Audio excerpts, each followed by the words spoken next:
தண்ணிய குடிப்பாங்க, மேல தேய்ப்பாங்க. ஹஜ்ஜத்துல் விதால கடைசி ஹஜ்ஜில ஹிஜ்ரி 10 ஸல்லல்லாஹு அலைஹி வஸல்லம் தலைமுடி இறக்குறாங்க, ஹல்கு செய்றாங்க. சஹாபாக்கள் ஒருத்தருக்கு ஒருத்தர் சண்டை பிடிச்சி அந்த சண்டையான முடிய வழக்கத்துக்கு எடுத்துக்கொண்டு போறதுக்கு ஸல்லல்லாஹு அலைஹி வஸல்லம் என்ன செஞ்சாங்க?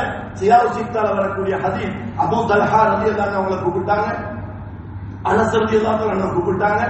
ரெண்டு பேரும் வலதுக்கும் இடதுக்கும் எல்லாரும் கியூல நிப்பாட்டுங்க. இந்த சங்கையான முடிய ஒவ்வொருத்தருக்கும் ஒன்றொண்டா பங்கிடுங்க. சில சஹாபாக்கள் வந்து யா ரசூலல்லாஹ், எங்க மாமா வரல, எங்க சாச்சா வரல, நாங்க கொண்ட வச்சுக்கொண்டு தடமாறவாகும், இன்னும் ஒன்று தாரீங்களா? ஷாரத்தைன் ரெண்டு ரெண்டா கொடுங்க. அவ்வளவு சஹாபாக்களும் சங்கையான முடிகளை எடுத்தார்கள். ஒரு முடி கூட கீழே விழவில்லை. ஹுதைபியா உடன்படிக்கை நடந்த இடத்துல ஸல்லல்லாஹு அலைஹி வஸல்லம் அவர்களுக்கு கிட்டத்தட்ட 1400 சஹாபா